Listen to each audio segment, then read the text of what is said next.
自分の納得いくまでそこに突き進んでいくのが一番いいのかなっていうふうに思いますね。杉田智和さん遊びに連れて行っていただいたりとか、一緒にお食事に行ったりとか、すげえ。後悔はしないっていうふうに決めてるのが飛び込んだので、それじゃないですか、睡眠不足の。仕事のチェックもしなきゃいけないですけれども、ゲームもしなきゃって思いますさあということで今回はですね、今も話題のいただきました。もうね、早速お呼びしたいと思います。お願いします。はい、どうもこんにちは、声優の大塚武雄です。よろしくお願いします。お願いします。耳を越え耳服でございます。早速タイトルをはい、わかりました。参ります。伊藤亮の声優一刀両断。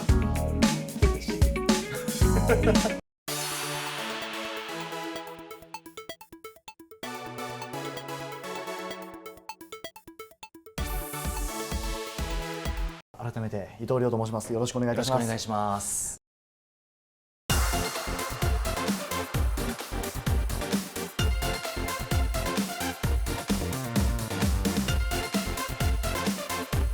まず声優を目指すきっかけなどがあれば教えてください。大きなきっかけとしては、大学に通っていたんですけれども、その就活をするっていう時に、ちょっとこうつまずいた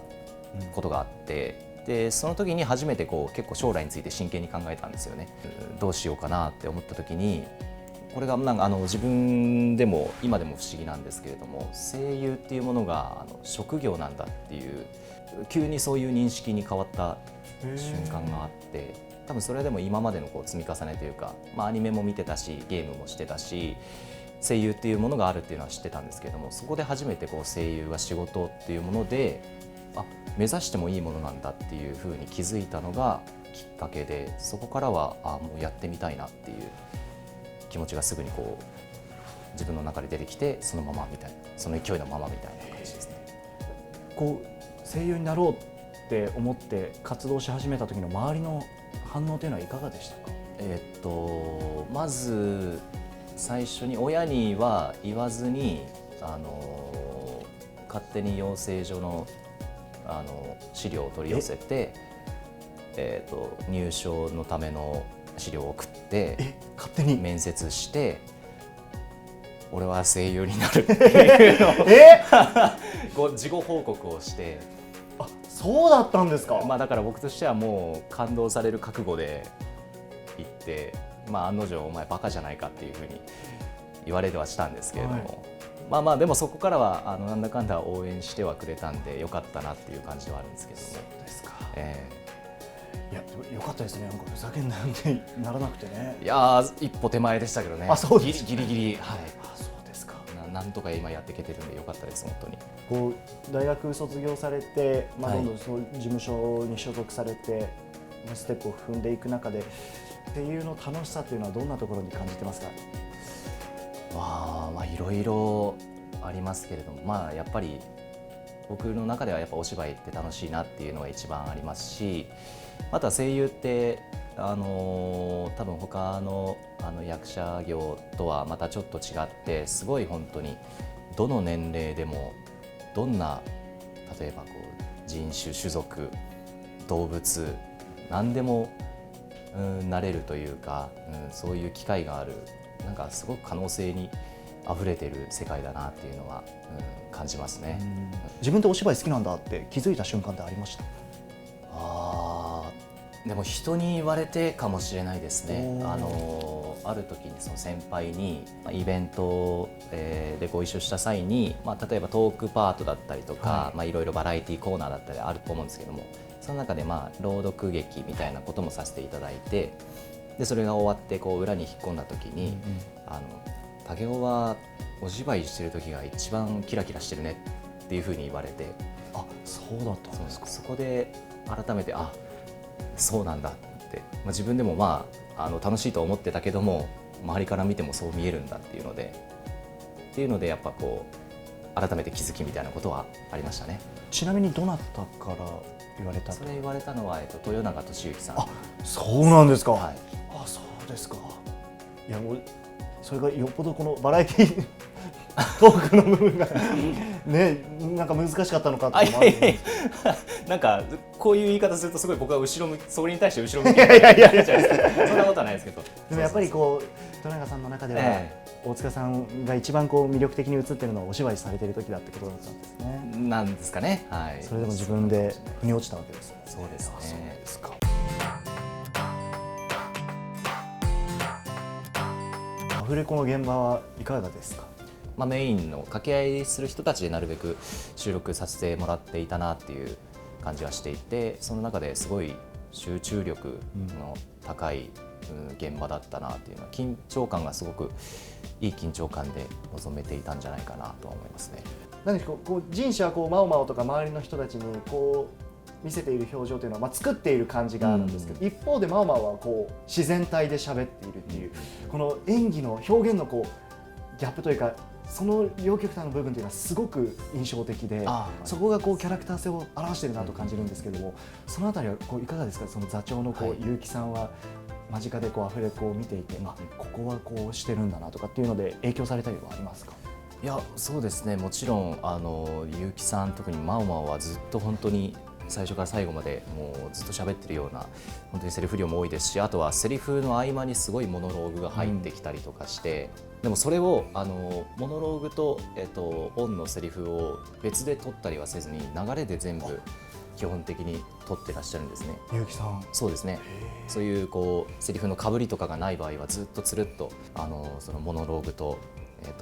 実景で喋ってるのとっていうのを切り替えてやってらっしゃるので、それはやっぱり間近で見させていただいて、うわすごいな、さすがだなっていうのは常に感じてましたね。ご自身が演じられる上での人士のポイントみたいなものがあれば教えてください。やっぱりこう外見と中身のギャップみたいなものは、人種の一つ特徴というか面白いところだなとは思ってるんで、僕としてはやっぱりこう自分のこう利用できるものを利用する姿勢、それによって他人をコントロールするっていう、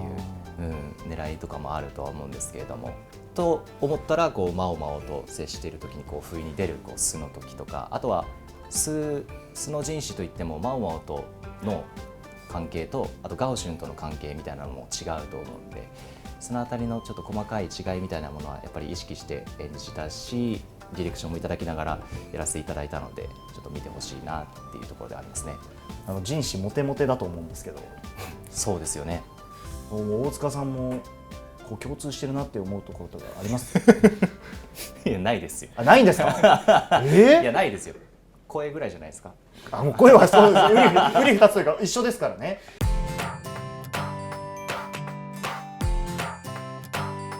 放送始まる前ももともとやっぱりすごく人気の作品ではあったし、僕もそれを知ってたので、話題にもなるはずだっていうふうには思ってたんですけれども、こんなに話題になるかっていうぐらいですかね。やっぱ実感として感じたのは、その先ほど言ったやっぱり周りの人の反応みたいなものも、その人が見てるっていうのはもちろんですけれども、その人の友達が見てる、その人の子供が見てるみたいな、すごくなんかいろんなところに影響があるっていうのを感じてたので、だからやっぱ放送が始まってから改めてすごく影響力の大きい作品なんだなっていうのを感じましたね。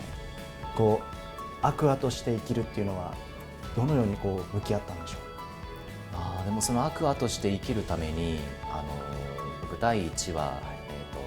その1話の中で、僕が演じるアクアっていうのは本当に最後の方しか出演してないんです、出てこないんですけれども、それまでのその流れを僕は肌で生で感じていたいと思っていたので、先ほど言ったようにアクアとして生きるためにスケジュールが合う限りそのアフレコ現場のブースの中にいさせてもらうことって可能ですかっていうふうにお願いをして、そしたら快くスタジオさんもいいですよっていうふうに言ってくださったので、なのでこう行けるときはその第1話アフレコ現場に行って、高橋理恵さん演じる愛だったりとか、他の方々のお芝居をこう生で感じながら、この時間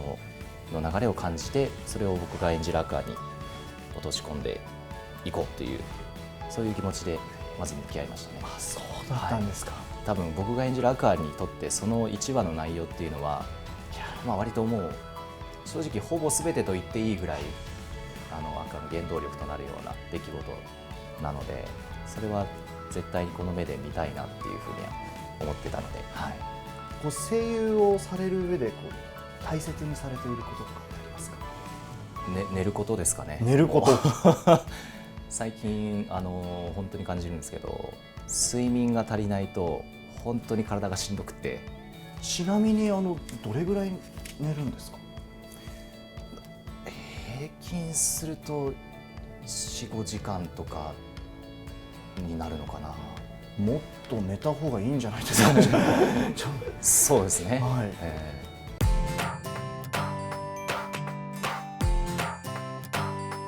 大塚さん、ご趣味は何かありますか？趣味はまあゲームですかね。はい、今も結構やられます？時間があれば、はい。それじゃないですか、睡眠不足の。いや、そうなんですよ。そうなんだ。そうだった。仕事のチェックもしなきゃいけないですけれども、ね、ゲームもしなきゃって思う。理由が見つかりましたね。そうですね。そうです。じゃあもう、寝る間も、ちょっと次の日休みとかだったら寝る間も惜しんでちょっとやっちゃうとかあるんですか？そうですね。次の日のスケジュールを考えて、もうあと1時間ぐらいならできるかっていう結構戦ってるんですね。そうですね。親交のある声優さんとかプライベートでよくお会いする声優さんとかっていらっしゃいます？最近杉田智和さんがもう本当に特にレギュラーご一緒して共演したとかが今まであったわけじゃないんですけれども、でも杉田さんってすごく若手の声優さんを男性女性問わずすごく可愛がってくださる方で、僕もお声掛けいただいて遊びに連れて行っていただいたりとか、一緒にお食事に行ったりとかさせていただいてますね。すげえ。ごめんなさい。あ、そうなんですか。はい、杉田さんって本当 YouTube とかで、はい、ふざけまくってるイメージしかないというか。いや。とても本当に面白い方ですよね。本当にすごい大先輩なんですけれども、それでも若手と同じ目線で一緒に楽しんでくださったりとかする素敵な方で。いや、素敵。はい。なんか演じられてるキャラクターとか、その YouTube とかバラエティとかの印象で、見てるとまたそこがすごく素敵なギャップですね。そうですね。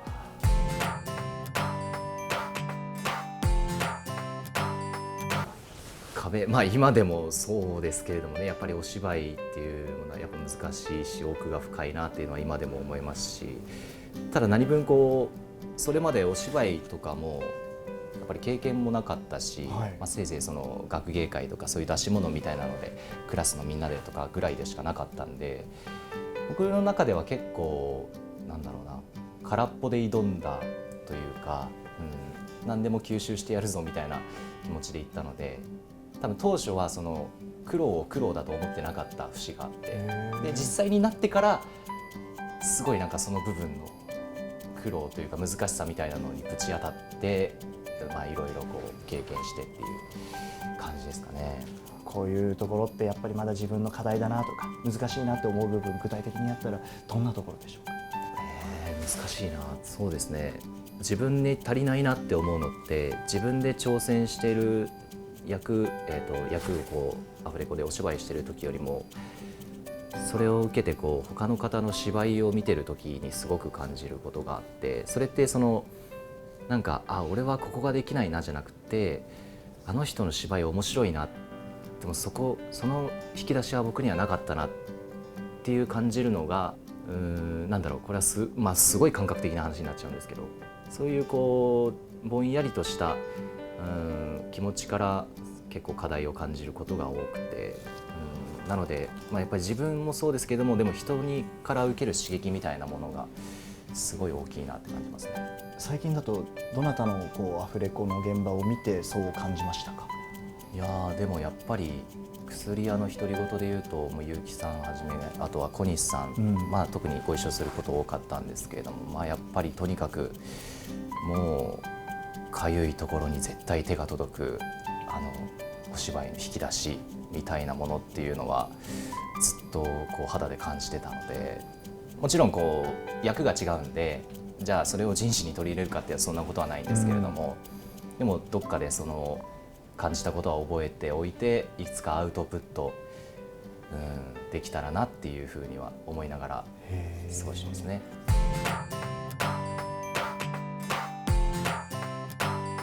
悪役っていうのはいつかやってみたいなっていうふうに思っていて。悪役。そうですね。ただやっぱりこう主人公たちと敵対するような重要な人物、なんかやっぱりそれを演じられるっていうのは一つ声優としての、チャッチく言っちゃうと実力みたいなものっていうのがきっと確かにないとできない役だと思うんで、やっぱりそういう悪役を演じられる方っていうのはすごく説得力のあるお芝居をされるので、なんかやっぱそこにたどり着きたいなっていう思いはありますね。ご自身の中でこの1年間で成長したなっていう部分ありますか？そうです。この1年ではないかもしれないですけれども、確実にその視野は広がったなっていうふうには思っていて、それはやっぱりこう、お仕事としてもそうですし、あとは年齢を重ねていくにつれてやっぱり経験もそれによって増えていくんで、それによってこう今まで見えてはなかったものが見えてきたりとかしてっていうので、だんだんそういう視野が広がっていって、それが仕事にも生かされているな、もちろん生かしていこうとは思っているんで、そういう実感もありますし、あとは変な緊張もしなくなったなっていう。変な緊張ってどんな緊張ですか？もう余計な緊張というか、体がすごいカチカチになって縮こまっちゃうような、そんな緊張。僕よく緊張してるんですけど、緊張してるように見えないって言われるんですね。じゃなくてめちゃくちゃ緊張してるんですけど。そうなんですか？そうなんです。ちなみに今はどうですか？それなりです。そう、よかった。それなりで。それなりでよかった。変な緊張じゃなかった。変な緊張。そういう緊張をしなくなって、だからこそなんか自分の表現したいことっていうものも前よりも自由にできるようになったのかなっていうのは、改めて振り返るとちょっと感じる部分ではあるかもしれないですね。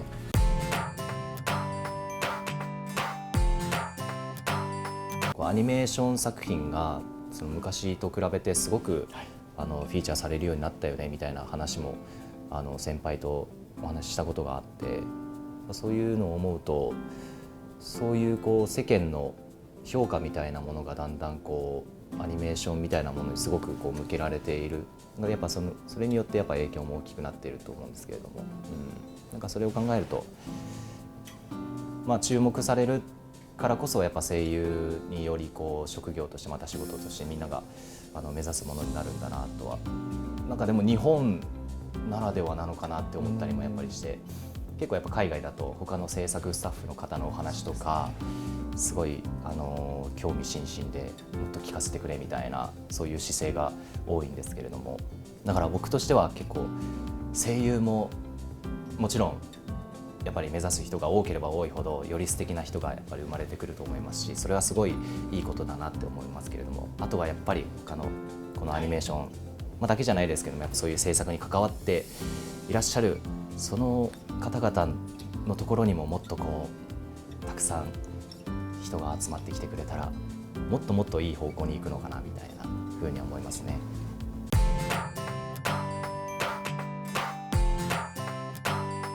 夢を追いかけている人たちにアドバイスをするとしたら、どういったアドバイスしますか？そうですね。まず本当にやりたいことがあって、躊躇している、きっといろんな理由はあると思うんですけれども、でももし踏み込める可能性があるんなら、ぜひそこは踏み込んでいってほしいなっていうふうには僕自身がやっぱそうだったので、それこそお芝居の経験ないって言いましたけれども、やってみなきゃわからないなっていうのは本当に僕はその実感として感じているので、そこから自分がどう向き合うかっていう話にはなりますけれども、まずはでもやっぱりやりたいことがあるんなら自分の納得いくまでそこに突き進んでいくのが一番いいのかなというふうに思いますね。全く後悔ないですか？もうそのゼロからのスタート。後悔はしないっていうふうに決めてもう飛び込んだので、もう後悔をしないというその一つの割り切りも大事かもしれません。そうです。僕自身の考えとしてはやらない後悔よりやる後悔の方が、いいかなと思ってるんで、まずはやってみるっていうのがいいのかなと思いますね。でも本当たくさんの方に今の言葉で背中を押されたと思います。すみません、今日は貴重なお話ありがとうございました。ありがとうございました。ありがとうございました。以上になります。